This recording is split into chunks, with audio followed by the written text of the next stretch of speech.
Hey, what's up, fam? Ever since he's been announced for Jump Force, I've seen a lot of jokes going on around how Yugi was gonna fight. Yugi, the original main character of Yu-Gi-Oh! It kind of split between Yugi and Atem, but Yugi pretty much is the reincarnation of Atem. He becomes as powerful if you pay attention to some of the stuff that you see in GX. But I just want to go over the thing that people probably don't know. Out of all the characters in Jump Force right now, if you go to their lore, obviously you're not bringing in video game mechanics, but just going to how powerful they are in their own series, Yugi is actually the most powerful character within the story now. He's far superior to Goku. And I don't think a lot of people understand this. I'm just going to go over a couple things within Yu-Gi-Oh that would just looking at it, you'd say, yeah, that pretty much trumps, like that trumps everything that like people like Goku have done. I see some of the first stuff. If you don't know, Yugi is actually like the Pharaoh version. He is a living god.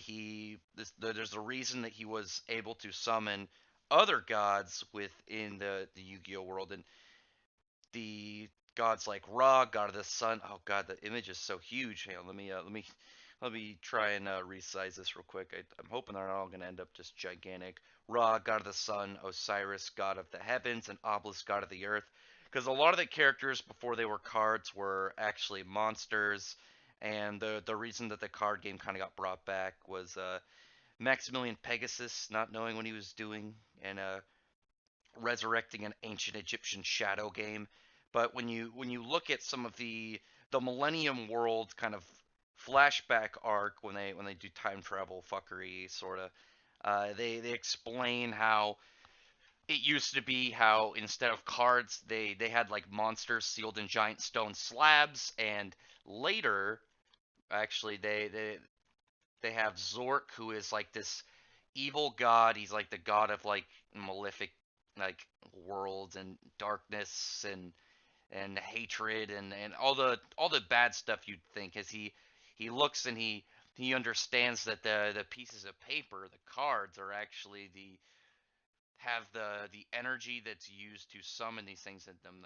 The Ka are sealed in them. The Ka are like spirit creatures. That's pretty much what all the Yu-Gi-Oh cards, the monsters are. So just looking at some of the explanation of like how would they do stuff, as he can physically manifest the creatures that he has. He's a summoner type. Not everyone's a brawler, but when you look at some of the guys he went up against, he went up against an evil god that was planning on wiping out all life on the planet. Somebody who was able to just kind of like shrug off people like Dark Magician who could like warp space. He had like crazy dark magic is just the one that I was able to locate, where he can create portals to the afterlife and just, I mean, like, what would you do if you were going to get a student? He just pops that on you. Yeah, later, dude. And like the Egyptian gods, he even one shot killed Exodia, the demon god. He just completely annihilated him in a fight. I really wish I had set this up better than just like OBS and like switching between images, but that's really what you're getting here, the realism of it instead of like all the stage shit. But it isn't just when you have people like, okay, he's proclaimed to be a living god with unlimited power, and he's got like crazy magic people under him, and he fought like some gods. But he's not only that, is when he combines them, he can summon the god creator within the Yu-Gi-Oh world. Somebody, oh god, I'm having so much trouble. It's like struggling to move these around. Summoning somebody who the gods worship as a god, Horikiti, god creator of light. Somebody complete like when you see Zork, this guy who's like the manifestation of like hell and the shadow realm, evil darkness, all this bad stuff. You have a character who just, while being summoned, like looked at him and was like, "Yeah, get the hell out of here." You can see this, like I'm trying to get better. Who he calls the creator, the ultimate god. The She is essentially the origin of the Yu-Gi-Oh multiverse, and she was so powerful. She kind of just pointed her hands like in Zork's direction and completely annihilated it and defeated him. So you have somebody like that who's able just to look at a god of like of hell and the afterlife and just shrug them off. Not like she beat them without much effort, and not only that is when you watch something like uh, the the Yu-Gi-Oh has a really weird canon because the manga is canon and then the anime's dub and sub are kind of weirdly canon because the way that Konami kind of like goes about stuff. I remember them saying the new movie that was canon, the last one, Dark Side of Dimensions, they said was canon to the manga and the anime, and the anime like split between the dub and the sub. It's really weird. Like, but I guess they have, obviously they have a vast multiverse, so they will do it. But then you get stuff from the anime like the Knight of Destiny, who exceeded the concept of infinity because he was fighting Dart's divine serpent, whose attack was infinite. And if you watch that scene it's in the beginning of the Duel with Darts Part 5, I believe, when Yugi goes on about how his attack points may be infinite, but that's still not enough, and there's a power now beyond infinity, who's the Knight of Destiny, who cuts through infinity itself, and just kind of like, yeah, whatever, nothing. And even when you see the start of another horrendously gigantic image that I was not ready for it to completely eclipse my screen is in Dark Side of Dimensions. The way that it starts is you see all these universes being created and destroyed, and it's like in the thousands, and it zooms in on one, and that's when you find out it's a universe, this vast cosmos. I'm trying really hard to get this on screen, just like all these universes, and the same kind of like sheer glowing, like piercing light coming from Horikiri, who is the god creator of light, also known as the creator. It's pretty obvious who's who's creating this intensive light, this energy given off, that it's both creating and destroying multiverses and such. And it isn't just when you look at those things that you really see about it. When you look at the other Yu-Gi-Oh seasons, you look at the other versions, you see someone like the Supreme King, who is the Supreme King is the main, almost, he's a villain in one of the arcs of Yu-Gi-Oh! GX, but he's also, spoiler, the main character, because the first three Yu-Gi-Oh! Series really play with the idea of like these, well, actually with Arc 5 as well, but especially in GX be trying to be kind of like original, but like a twist in some areas. The the Supreme King being Jaden's reincarnated version, and we get him like, here's a picture of him. He's the only one that I got like a couple pictures of him having the power over fusion, which would let him fuse actually people and spirits. He fused himself with the kind of like corrupted, mutated spirit Yubel to himself. It's hyped up to being once the Supreme King has his power all the way back, and he has super polymerization, can actually fuse the 12 dimensions together that correlate and kind of like parallel the main Yu-Gi-Oh universe. So you have somebody who can just merge together like like big dimensions that like sort with this universe. You have people with the third series. You have with Yusei Fudo, who I found like the shittiest picture you say. With it's just super plain. Somebody weaker than him when he at the end of the series when he had his over the top clear mind and his limit over Excel synchro summon. Somebody who had a level below his, much weaker than him, able to collapse stars and turn them into black holes in the middle of dueling just by summoning creatures with that much force given off. You had people like Yuma, who with the Numeron code was a kid had full control over his universe, could rewrite the universe and its history and its existence at will.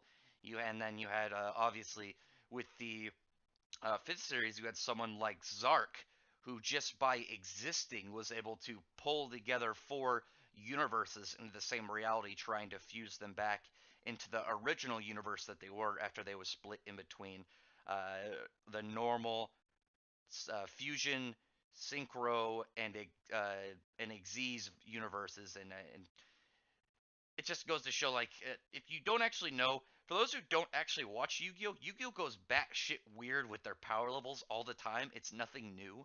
Like they tend to go off the rails, and you just think like, oh, it's a card game, and it's not just that. I see that with a lot of stuff. I know, like, funny enough, I've only seen the original, but Beyblades, like, they have a guy at the end of Beyblades who can like fuck with planets, which it's like, how the hell, where, how did the escalation get there? Like, you get that with Yu-Gi-Oh too. There's a lot of crazy escalation, and they're all pretty weird. But you got to think that Yugi is he's the reincarnation of the Pharaoh. You see that at the end of GX when he can stop time and warp like reality and space, so he and Jaden can duel and like do all these other crazy things. He can also summon the gods to his side to fight. And this is somebody who all he has to do is, if you took Jump Force and you put the characters at their actual power level and not their, obviously in game you don't want the characters to be about the same because it's a fighting game. It's, it's like Smash Bros. If you take Smash Bros and took all that, just be Kirby eating everybody, like blowing up like planets and stars as Kirby, and black hole mouthing everybody. But with Smash, or with Jump Force, it would really come down to people like the characters from Dragon Ball, Saint Seiya, and Yugi, and Yugi could just like stop time, mind crush, rip people's souls out, send them to the afterlife, erase them from existence, put them in cards. Like, Yugi is so much more powerful than someone like Goku, who's just a straight brawler. Goku would not have any means to really fight Yugi. I mean, what would he really do to do against this guy who can summon a creator god who could just snuff out people at will, like casually annihilate other gods? Like someone like Xeno and Dragon Ball going against Horikiri. Horikiri would just kind of look at him and just be like, what do you want? And if she had to, just erase him from existence. Somebody far more powerful than someone like Xeno, who is like nothing to Goku, or as someone like Xeno, who Goku is nothing to, and Horikiri, who could just like make Xeno nothing. And obviously, there's someone will probably be like, well, Goku can summon Xeno, but that's a weird circumstance. It's not really part of his power, where it's Yugi as a summoner. He's a spellcaster type fighter. He's not a brawler. He's not the same as a lot of the other characters in Jump Force, but he is somebody who exists in there, and he can fight his own way. And it really comes down to, if they came up to each other in a fight, you put Yugi in front of them, everyone's gonna be like, oh, what's Yugi gonna do? Oh, yeah, exactly, he's gonna stop time and summon different various gods to annihilate everybody else in Jump Force. And I can't wait to main Yugi. My hopes are to get really good at Yugi, just to Shrek people and just blow him out of the water with the true king of shonen, the Pharaoh Atem, reincarnated Yugi Moto, king of games, guy who can summon gods at will. And I can't wait to do that. You got to think about that kind of stuff. Like, I really look forward to seeing Yugi wreck people, and that's why I think they're not showing his whole moveset in a lot of these gameplays. Is because, like, the straight up gameplay, just that trailer, is he's gonna be too good. Yugi's gonna be too good. So tell me in the comments what you think. Like, do you actually know how OP the Yu-Gi-Oh multiverse is? Do you know how overpowered Yugi is? The guy who 5 series later, now we're on Yu-Gi-Oh Series 6, is still the king of his own multiverse. He's five series later, all these different summoning methods, and Yugi's still on top. He's still the best duelist. He's still number one. He'd wreck everybody. You give everybody their best decks. Good luck. Yugi will one turn Horikiri or the Knight of Destiny, bring up some crazy Tamias creation. It's not gonna happen. You're never gonna beat Yugi. He's a fucking champ. It's crazy. So yeah, tell me in the comments. Do you actually know how OP Yu-Gi-Oh is? Is this new to you? Do you not know how like crazy strong Yu-Gi-Oh is? And if so, are you more interested in Yu-Gi-Oh? Yu-Gi-Oh is a fun series. Obviously, you got to go into it knowing that's going to be a lot of crazy card game fights, but that's where the fun is to me. I really like that aspect to it. If you like my content, give me a thumbs up. Check out my other videos, and mostly manga and anime stuff, series discussions. I want to do like here's the stuff, like top 10 characters I want in Jump Force. Like, I want to do that soon, just because I feel like that's one of those fun type of videos that uh, they just, everyone likes to see, what your input is towards like what you want to bring into Jump Force. Yeah, but if you haven't already, sub to the channel. If you are, thank you already. Thank you very much for listening though to my content, and hope you have a good Saturday. Bye.